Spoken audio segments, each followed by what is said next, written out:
You'd be surprised. I'm in the locker room yelling at our team for their defense in the fourth quarter. But I mean, I've never seen that happen. They scored more points in the fourth quarter than they had in the whole entire game. So we let up. Asheville woke up. But that first and second quarter, that defensive assignments, responsibilities, communication, switching defenses, that was very high level. And we need to be.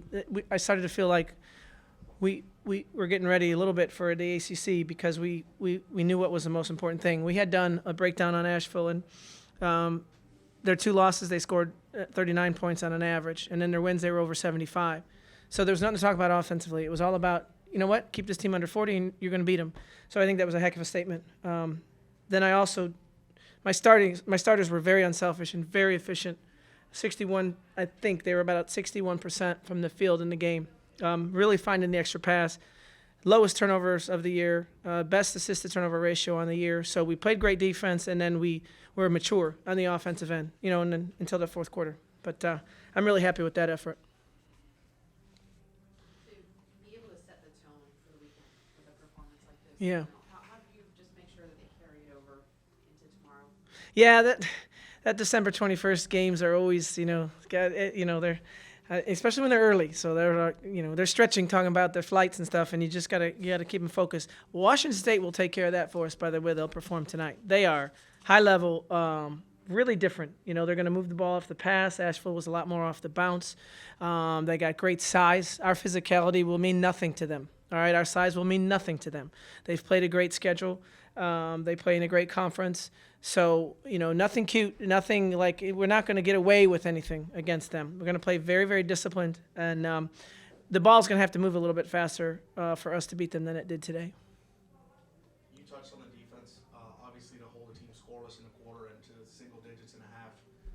Just how good does it feel to see that the team bought into that Right. need to have that defensive Right. intensity? And that's what I liked about the first three quarters. We didn't turn them over either. It wasn't like our defense was like, oh my gosh, we're just getting steals. We didn't have that many steals, right? It was a disciplined defense. We only had 7 steals. That's below our average.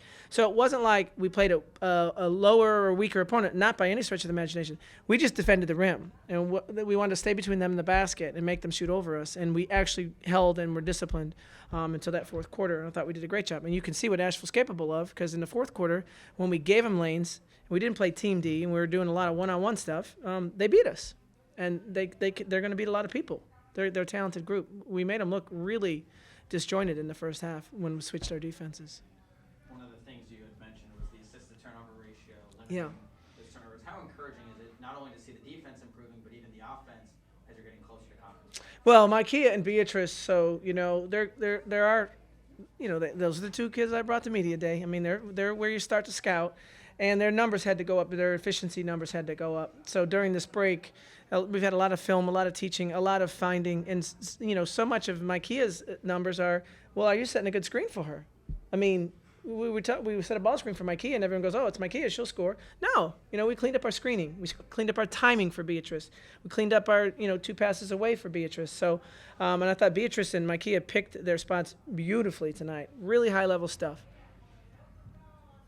How happy were you just the ability to get so many players involved? Right. Well, coming out of halftime, I mean, we didn't think the game was over, but we certainly felt like it was in hand. And so I didn't want anyone to go over 24 if I could. And plus, I mean, you're starting to see what Kenza's capable of. We see zone, I think Kenza. I mean, she's going to really be a big answer for us in big games. And she's got the mentality where she wants it. Iggy's got to work her way in. I think that those two players that are, when you consider Kenza's finally 100%, and you got Iggy that is just joining us, and then MJ,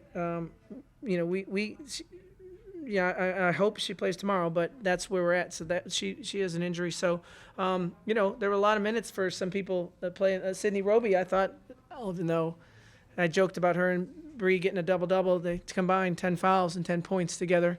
But they played really physically, and I want them. That's their job. That's going to be their ACC role. Yes, go in there, demand the ball. If they're offensive fouls, I don't care. But let them know it's our paint, our house.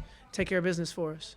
How much flexibility does that give you that? You can put Sydney in there, Yeah. can put Bree in there, and then maybe move B Right. to 4 and have one of them. And we really need to get there. You know, we really need to get Beatrice to the 4, especially when we didn't have MJ today, because MJ's a great facilitating stretch 4 for us. And without that, I really purposely went with the Montpellier and Roby combo because I believe that's a big ACC lineup for us. We'll win a lot of games that way.